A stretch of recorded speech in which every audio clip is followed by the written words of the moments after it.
Come, find a quiet space with me. Let your shoulders soften and take a breath. There is a feeling, isn't there? A quiet hum of confusion beneath the surface of your days. It's not a loud alarm, but a gentle, persistent ache in your spirit. A sense that you are walking on ground that is always shifting, trying to keep your balance in your own home, in your own heart. You may tell yourself it's just the stress of the season, that all relationships have storms, that perhaps you are the one who is feeling too much. But that quiet question in your soul, it doesn't go away. If this is a familiar whisper, you are in a sacred and safe place today, because that feeling is not a sign that you are broken. It is the voice of your own inner wisdom, a lantern in the fog, trying to guide you back to yourself. Sometimes the things that wound us the most do not arrive like a thunderclap. They arrive like a slow, creeping frost, 1,000 tiny moments that leave you feeling tired, questioning your own light, and a stranger to the woman you once were.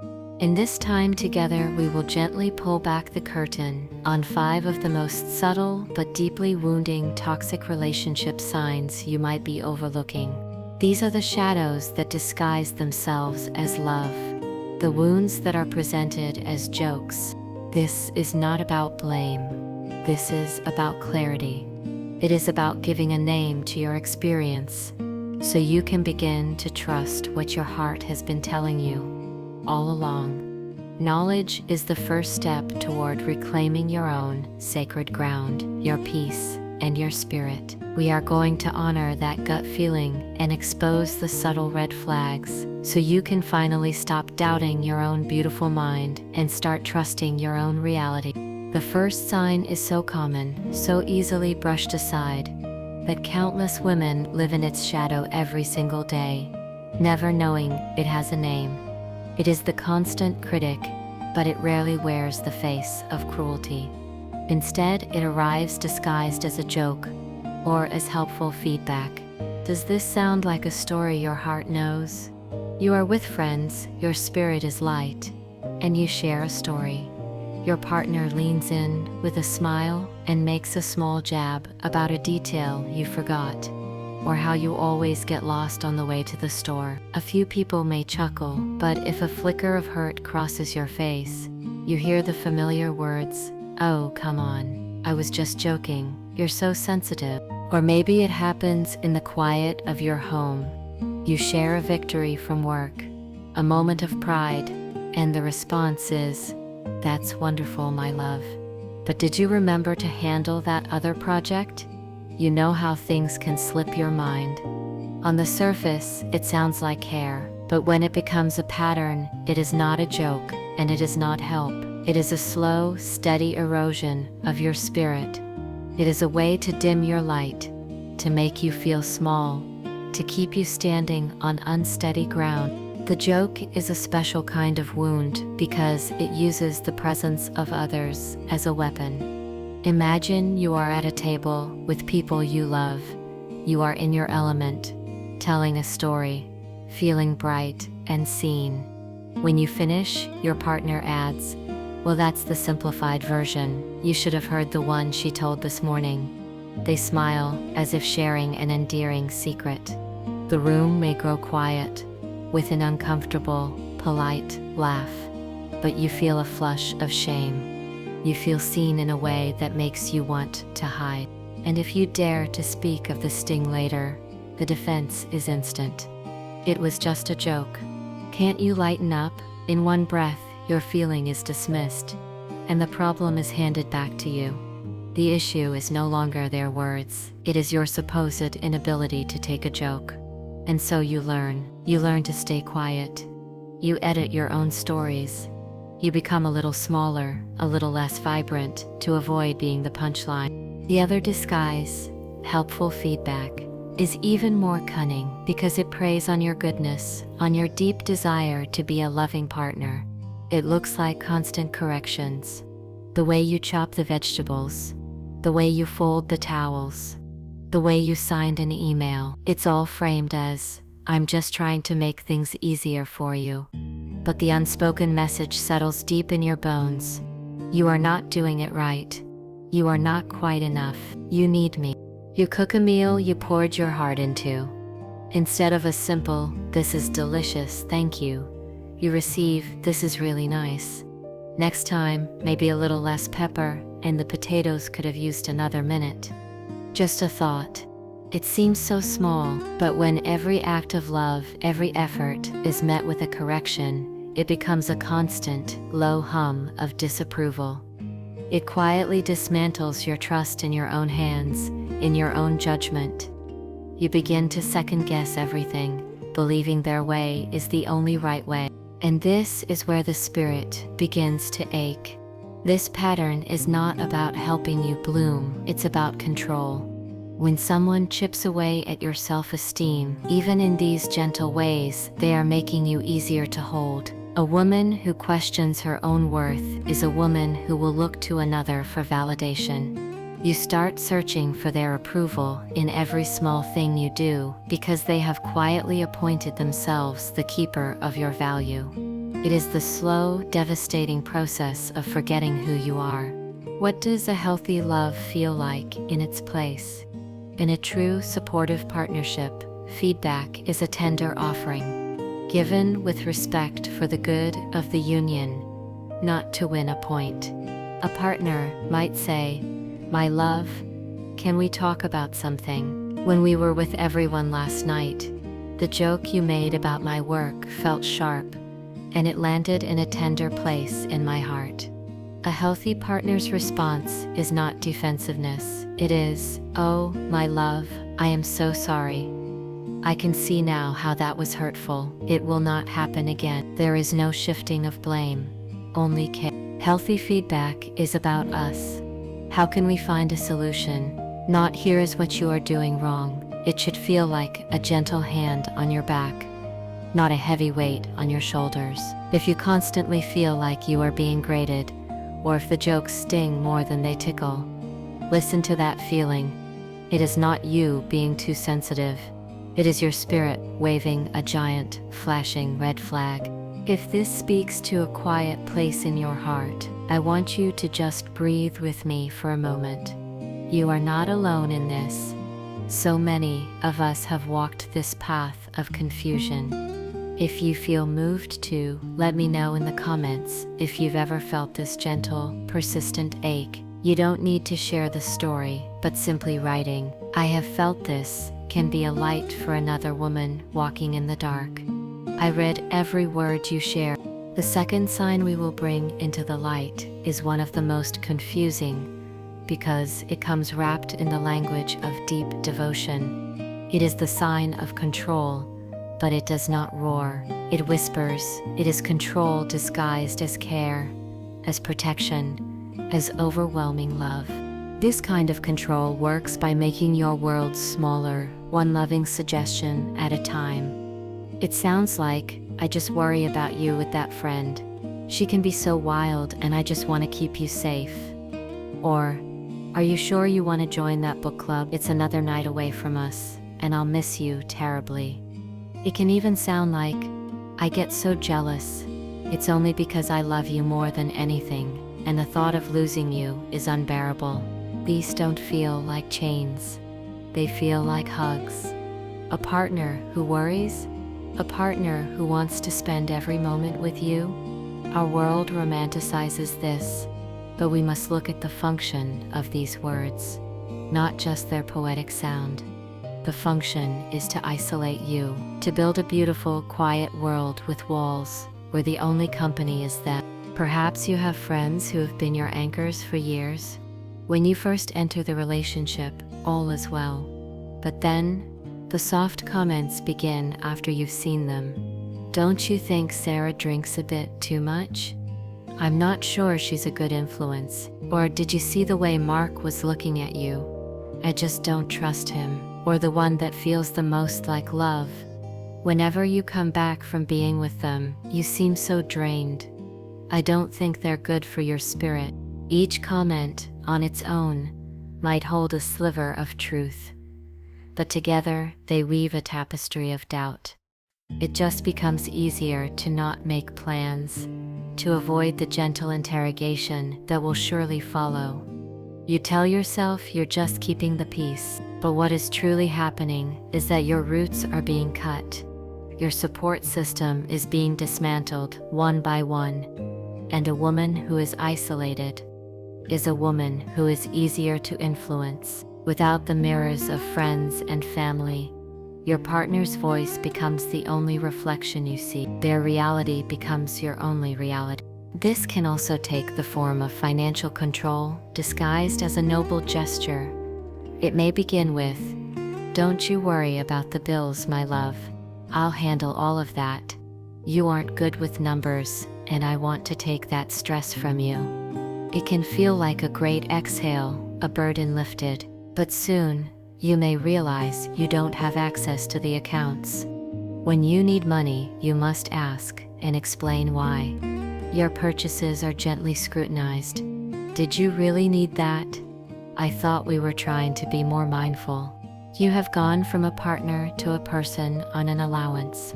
Your financial freedom has vanished, and this creates a profound dependency. How can a woman leave a situation if she doesn't have the means to build a new nest? This helpful gesture has become a gilded cage, and this is why it is so damaging to the soul. This subtle control erodes your sovereignty. We are created to be whole beings. Our friendships, our passions, our work, our ability to provide for ourselves, these are pillars of our identity. When a partner, in the name of love, encourages you to let those pillars crumble, they are not protecting you. They are making you smaller. This isn't love, it's ownership.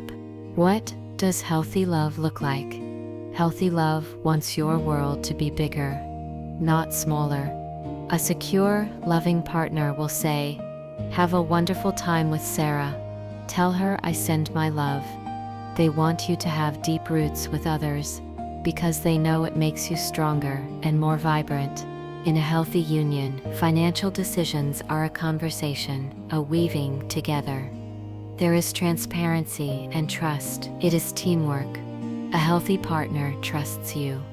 They don't need to approve of your friends or your choices, because they see you as a wise, capable woman. They love you and your freedom. They want you to be a whole person, not just their other half. If you have found that your world has grown smaller since your love began, if you have drifted from the people and passions that once lit you up, ask your heart, why? If the answer is tangled in your partner's concerns, it is time to see it for what it is, a quiet and powerful form of control. The third sign is perhaps the most bewildering, the most difficult to see when you are standing inside it. You may have heard its name, gaslighting. But it's not just a lie. It is a slow, methodical campaign to make you doubt the testimony of your own mind, the wisdom of your own memory, and the truth of your own feelings. Its most common disguise is your partner simply having a bad memory, while you are the one who is always misremembering. It works by challenging your reality in small ways, over and over, until you no longer trust the ground beneath your own feet. Here is how the fog rolls in. You have a clear memory of a conversation. Your partner agreed to do something important, to pick up medicine for a sick child, to be there for a family dinner. The time comes, and it doesn't happen. When you bring it up, your heart aching with disappointment, they do not say, "I am so sorry, it completely slipped my mind." They say with unwavering certainty, "We never had that conversation. You never asked me to do that." You insist, "Yes, we did. On Tuesday, we were standing right here in the kitchen." They meet your eyes, their own clear and calm. "No, we didn't. I think you dreamed it. You know you've been so overwhelmed lately." Their certainty is a storm that rattles your own. Did I imagine it? Am I losing my mind? You begin to doubt the contents of your own memory. And it happens again and again. A hurtful comment is denied. A promise is erased. an entire event is reframed. And each denial comes with the gentle suggestion that your mind is not a reliable narrator. You're remembering it wrong. That's not how it happened.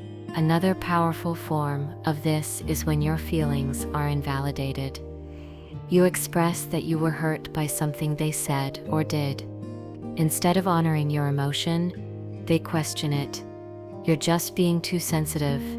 You're making a big deal out of nothing. I was trying to be helpful, and you're turning this into a melodrama. This teaches you a dangerous, soul-crushing lesson. Your emotional responses are wrong. If you feel hurt, you are too sensitive. If you feel angry, you are dramatic. Over time, you stop trusting your feelings. When something feels off, a voice that sounds very much like theirs whispers in your ear, "Am I just overreacting again?" You learn to silence your own heart. This is a profound spiritual wound. It is an assault on your very sense of reality. Our sanity is anchored in our ability to trust what we see, what we hear, and what we feel. When someone you love systematically severs that anchor, they are destabilizing the foundation of your soul. It leads to a constant state of anxiety, a deep, pervasive confusion. Women in these situations often feel like they are going crazy. They replay conversations in their minds, desperate to hold on to what is real. This creates the ultimate dependency. If you can no longer trust your own mind, who must you rely on to tell you what is true? The gaslighter. They become the keeper of your reality. It is a slow brainwashing that happens within the four walls of what should be your sanctuary. What is the alternative? In a healthy love, partners are guardians of each other's reality. Even when they remember things differently, they honor each other's experience. A healthy partner might say, "Wow, I truly have no memory of that conversation about dinner, and I am so sorry I let you down. I can see how much this hurt you." They don't deny your reality. They take responsibility for the impact. When it comes to feelings, a healthy partner knows that feelings are not up for debate. They simply are. They might say, "I can see that my words really wounded you. That was not my heart's intention. But I understand why you feel that way. Please tell me more." They create a space where your emotions are sacred. Even if they don't fully understand them, they don't tell you how to feel. They listen to how you do feel. If you find yourself in a constant fog of confusion, always second-guessing your memory, or apologizing for having feelings at all, please listen to that. That confusion is a holy alarm. It is not a sign of your weakness. It is a sign that your mind is being manipulated. If someone you love is walking through this kind of fog, perhaps this message is for them. Send it to them as a quiet offering, a small light to help them find their way. Our fourth sign is a masterclass in quiet control. It is the work of the emotional puppeteer. This manipulation is not done with loud demands, but with skillfully disguised vulnerability. The one pulling the strings does not play the part of the tyrant, they play the part of the victim. And you, with your good and tender heart, are made responsible for their emotional weather. Guilt and obligation become the invisible strings. The two most powerful tools of the emotional puppeteer are the punishing use of the silent treatment and the heavy cloak of the guilt trip. Let's first look at the silent treatment. Now, taking space to cool down in a moment of heat can be a wise and healthy act. But the manipulative silent treatment is a different storm entirely. It is not about finding peace. It is a punishment. It is the intentional withdrawal of all warmth, all connection, to punish you for stepping out of line. It looks like this. You make a decision they don't approve of. You disagree on something that matters. And suddenly, the temperature in the room drops. The warmth is gone. They are in the room, but their spirit has left. They will not meet your eyes. One word answers. Heavy sighs. A wall of ice descends between you, and the message is painfully clear. You have displeased me, and my love is gone until you fix what you have broken. This silence creates a frantic anxiety in your spirit. We are wired for connection. To have it deliberately severed is a deep and primal pain. You are left alone in the cold, wondering what you did wrong. Desperate to make it stop, you begin to scramble. You apologize for things you don't believe you did wrong. You plead, you bargain, you do anything to feel their warmth again. And when they finally turn back to you, the relief is so overwhelming that the original issue is forgotten. The puppeteer has controlled your behavior without ever raising their voice. They have trained you to avoid any action that might cause them to withdraw.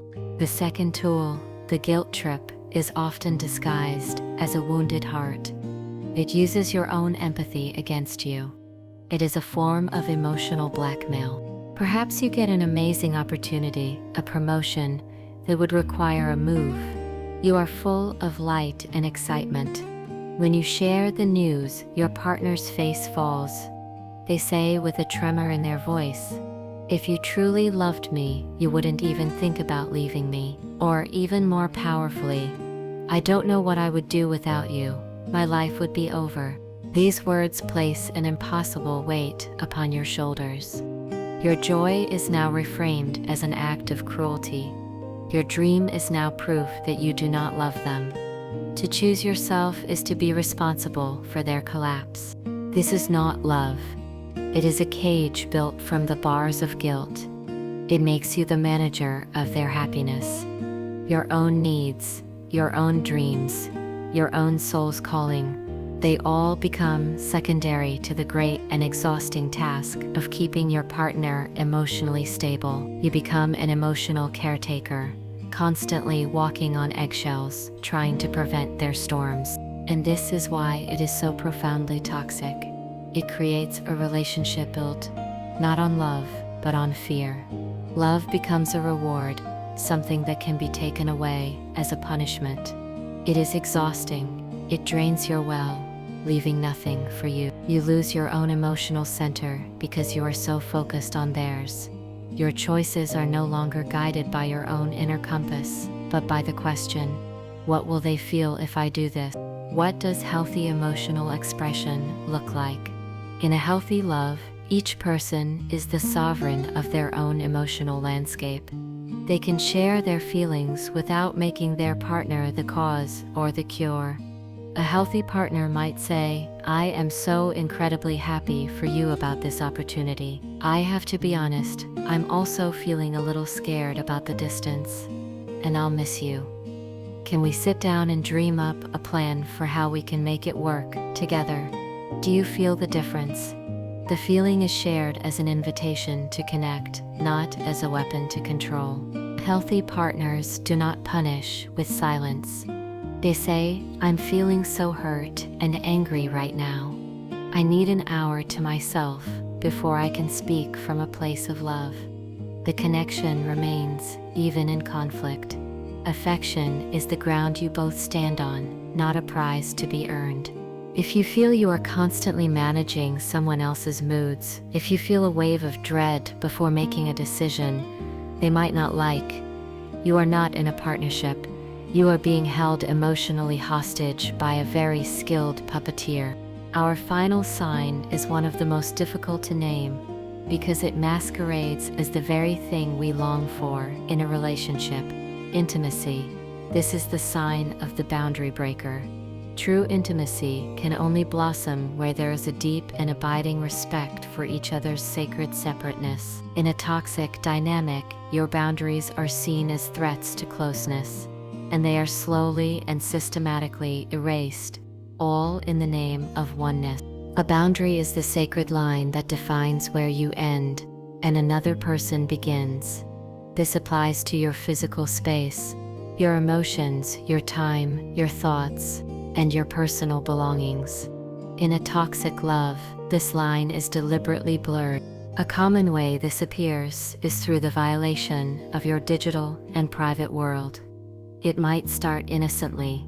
Your partner asks to use your phone, but then you see them minutes later still scrolling. Or they ask for your passwords, saying, "What's the big deal?"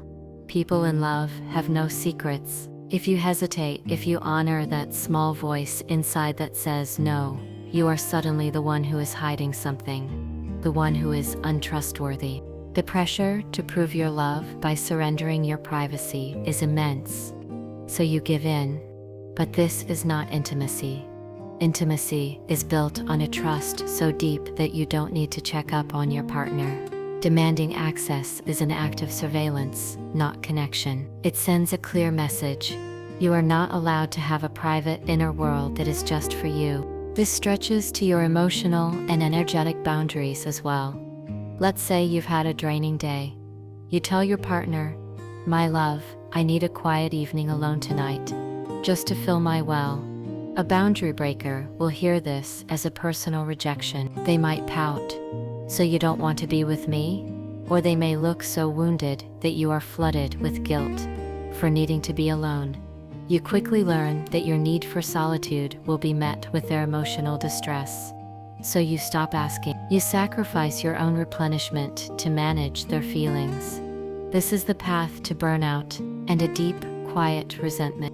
The boundary breaker also struggles to see you as emotionally separate. They believe that to be truly close, every thought you have belongs to them too. If you are quiet, they will push. "What are you thinking? Tell me. Why are you being so quiet?" They cannot tolerate you having an inner world they do not have access to. Your soul is not seen as a sacred garden they can be invited into, but as a territory they have a right to map and explore at will. And here is the deep toxicity of it all. Without boundaries, we lose ourselves. The line between you and them becomes so faint that you can no longer tell the difference between your needs and theirs, your feelings and theirs. You become an extension of them, not a whole person in partnership. This is not union, it is absorption, and it is profoundly suffocating. You can wake up one morning and not recognize the woman in the mirror, because so many parts of you have been given away in the name of closeness. What does healthy intimacy look like? It is a beautiful paradox. True closeness blooms only when there is a deep respect for separateness. A healthy partner honors your privacy. They don't need your passwords because they trust you. A healthy partner honors your need for solitude. When you say you need a night to yourself, they say, "I understand completely. Take the time you need. I'll be here." They don't take it personally because they are secure in your love and they know that your self-care is vital for your spirit and for the health of your relationship. Healthy partners allow you to have your own thoughts, your own feelings, without demanding an entry pass. They create a safe harbor where you can share when you are ready, but they do not force the door open. True closeness comes from vulnerability that is freely given, not coerced. Trust is the foundation. It is the faith that even when you are separate, you are still profoundly connected. If you feel that your private world is constantly being entered without permission, that your need for space is met with guilt, or that you simply have no room to breathe, you are feeling the work of a boundary breaker. That sense of being smothered is your soul telling you that the very lines that make you you are being erased. We have just walked through 5 of the quietest, most confusing signs of a toxic relationship.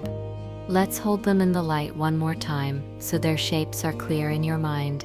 First, the constant critic, who disguises belittling words as jokes or help, slowly dimming your own inner light. Second, the subtle controller, who uses the language of concern to shrink your world and separate you from your roots. Third, the reality warper, the gaslighter who makes you doubt your own sane and beautiful mind.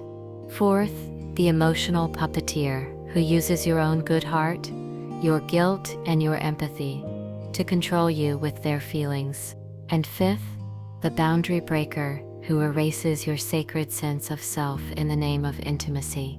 If you found your own story in these descriptions, I want you to be very still and gentle with yourself. That flicker of recognition is a holy moment. The confusion you have felt, the self-doubt, the feeling that you might be going crazy, it is all a sane response to an insane situation. It is not your fault. Let me say that again, so it can land in your spirit. It is not your fault. These behaviors are designed to be confusing. The fact that you felt confused means your wisdom was working perfectly, telling you that something was deeply wrong. The purpose of this time together was not to tell you to leave. The purpose was to give you the gift of clarity, to give you a lens to see your situation for what it truly is. This knowledge is your power.